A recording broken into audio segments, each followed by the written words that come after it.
नमस्कार मेरे श्रोतागण। मैं आपको तीजा के सही मुहूर्त के बारे में जानकारी दे रही हूँ कि तीजा किस समय करना चाहिए। तीजा का जो समय है, जो शिव पार्वती का पूजन, आपको एक मुहूर्त होता है, तृतीया तिथि होनी चाहिए, हस्त नक्षत्र होना चाहिए। तो वो कितने बजे तक ये नक्षत्र होगा, ये तिथि कितने बजे तक रहेगी, इस बारे में मैं जानकारी दे रही हूँ कि देखिए, आपको स्त्रियां, सुहागिन स्त्रियां अपने सुहाग की रक्षा के लिए और अपने पति की लंबी उम्र के लिए यह व्रत किया जाता है। इसी दिन भगवान भोले बाबा माता पार्वती के सामने प्रकट होके उनको पति रूप में स्वीकार करने का वरदान दिया था कि मैं पति के रूप में आपको प्राप्त होऊंगा। और कुंवारी कन्या भी इसका व्रत करती हैं सुयोग पति की प्राप्ति के लिए। और जीवन के जो भी विघ्न बाधाएं सुहाग में आती हैं, जो भी होते उनकी रक्षा के लिए ये व्रत किया जाता है। तो यह व्रत जो ये तृतीया तिथि में किया जाता है, हस्त नक्षत्र में किया जाता है। तो ये भाद्रपद शुक्ल पक्ष की तृतीया तिथि कब से लगेगी? 5 तारीख से ये 12:21 से यह तिथि प्रारंभ हो जाएगी। जब ये तिथि 5 तारीख को प्रारंभ होगी, क्योंकि उदया तिथि से पूजा पाठ करने का विधान बताया गया है, इसलिए ये तिथि 6 तारीख को दोपहर 3:21 तक यह तिथि रहेगी। तो आप लोग यदि जो पूजा पाठ करने वाले स्त्रियां होती हैं, जो तिथियों को मानते हैं, जो तिथियों में ही हर कार्य करते हैं, उनके लिए 3:21 के अंदर आपको सारे कार्य कर लेने हैं। आपको जो भी आपकी पूजा पाठ विधिवत पूजा पाठ करती, क्योंकि फिर तिथि आपको नहीं मिलेगी। रात की जो पूजा होगी वो चतुर्थी तिथि में होगी, इसलिए रात की भी पूजा करिए। 3 बार जो पूजा करने का विधान बताया गया है। सुबह के समय आप सुबह के समय 6:02 से 8:33 तक ये बहुत शुभ मुहूर्त है। सुबह के समय शिव पार्वती का विधिवत आप पूजन पाठ कर लेना चाहिए। फिर उसके बाद रात को भी कर लीजिए, लेकिन एक समय आपको तृतीया तिथि की पूजा आपको मिल जानी चाहिए। इसलिए आपको जैसे 5 सितंबर को, जैसे आज 5 सितंबर है, तो 5 सितंबर को 12:21 से तृतीया तिथि प्रारंभ हो जाएगी। दूसरे दिन 6 तारीख को 3:21 तक ये तिथि रहेगी। उदया तिथि लिया जाता है। जिस तिथि में एक रात बीत जाती है, तो ज्योतिष शास्त्र में उसका ये कहा जाता है कि उदया तिथि में व्रत पूजा पूजन पाठ किया जाता है। कोई भी तिथि आपको लेना हो, चाहे वो तिथि 3 घंटे की हो, 2 घंटे की हो, लेकिन उदया तिथि का एक महत्व ज्योतिष शास्त्र में बताया गया है। उदया तिथि की वजह से ये तिथि जो है, क्योंकि अगर 5 तारीख को होता तो ये सुबह के समय तिथि ना होती। ये द्वितीया तिथि अभी लगी हुई है, वो 12:21 से तिथि प्रारंभ होगी, तृतीया तिथि हस्त नक्षत्र।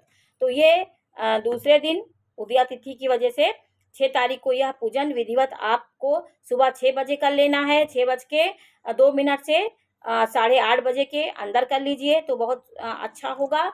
फिर उसके बाद रात में जो तिथि होगी वो तो चतुर्थी तिथि होगी, ये सबको पता है। इसलिए सुबह की पूजा जो है उसको विधि विधान से आप लोग को करना है। तो ये पूजा करने के पहले स्त्रियां नहाना पड़ता है, तिल के पत्ते को सर पे लगाना पड़ता है। बहुत जिसके यहाँ जिस प्रकार की विधि विधान से पूजा होती वो उस प्रकार से इसको करता है। और सुबह जो पारण होता है वो दूसरी तिथि में होता है। तो दूसरी तिथि में पारण होगा 7 तारीख को उसका पारण होगा। और ये प्रदोष काल में भी इसकी पूजा करेंगे तो इसका महत्व आपको मिलेगा। जैसे गोधूली बेला है, इसमें आप पूजा कर लीजिए और 3:30 बजे के 3:21 के अंदर आपको पूजा कर लेना है। तो आपको तृतीया तिथि का लाभ मिलेगा और हस्त नक्षत्र का पूरा आपको लाभ मिलेगा। पूजा करने के बाद 7 तारीख को पारण होगा। तो ये आपके हरतालिका तीज का मुहूर्त है। हरतालिका तीज में सखियों द्वारा माता पार्वती को सखियां जंगल में ले गई थी। वहीं माता पार्वती ने शिवलिंग बना के, पार्थिव शिवलिंग बना करके पूजा की थी। और उनकी कठिन भक्ति और कठिन तपस्या से भोले बाबा प्रकट होकर के उनको वरदान दिए और पति रूप में उनको प्राप्त होने का वरदान दिया कि मैं पति रूप में आपको प्राप्त होऊंगा। को निराकार परम ब्रह्म परमेश्वर भोले बाबा उनको उनकी कठिन तपस्या देख करके वो प्रकट हुए और उनकी सारी इच्छाएं पूरी हुई। जो सखियों द्वारा सखियों द्वारा ले गई थी, तो जब वो जंगल में चली गई तो उनकी खोजबीन होने लगी। हिमाचल राजा बहुत दुखी थे, हमारी बेटी कहाँ गई, कि बहुत इस तरह का कहानी है। तो लेकिन वो वहाँ पे सखियों द्वारा ले गई थी, वहाँ उन्होंने कठिन तपस्या की और भोले बाबा को प्राप्त किया। इसलिए इस तिथि में तृतीया तिथि थी, हस्त नक्षत्र था, तो इसीलिए इस तिथि का इतना बड़ा महत्व है। इस दिन निराजल रख के स्त्रियां पूजन करती हैं। सारी रात जगने का इसमें महत्व बताया गया है कि क्या क्या चीज़ खाने से क्या बनती हैं, ये सब किताबों में है। आप इसको तो पढ़ती होंगी किताबों में कि जल पीने से क्या होता है, भोजन खाने से क्या होता है, किसी चीज़ को ग्रहण करने से क्या बनते हैं। तो ये आपकी साधना इसमें देखी जाती है कि आप कितनी तपस्याशील हैं। तो तपस्या का एक हर स्त्री की अलग तपस्या होती है, हर स्त्री एक जैसी नहीं होती। कोई बीमारी से ग्रस्त हैं तो उनको पूजा करने के बाद पानी पी लेना चाहिए, जो भी फलाहारी भी कर सकती हैं, क्योंकि भगवान आपकी शक्ति के अनुसार आपकी पूजा स्वीकार करते हैं। मरने के लिए उन्होंने पूजा नहीं बनाई कि आप मरिए तड़पिए। पूजा को एक सकारात्मक दृष्टि सोच करके करिए, क्योंकि ये एक विधि विधान था, एक तिथि है, इसका महत्व बताया गया है। वो माता पार्वती तो माता पर ब्रह्म परमेश्वरी माता शक्ति थी, उनकी तरह तो कोई नारी नहीं हो सकती है। लेकिन थोड़ा सा अंश हमारे अंदर आने के बाद हम थोड़ा सा भी हमारे अंदर पातिव्रत धर्म का प्रवेश हो, इसलिए इन तिथियों में ये पूजा पाठ करने का विधान माना गया है, बताया गया है, क्योंकि हम उनसे आदर्श लेते हैं।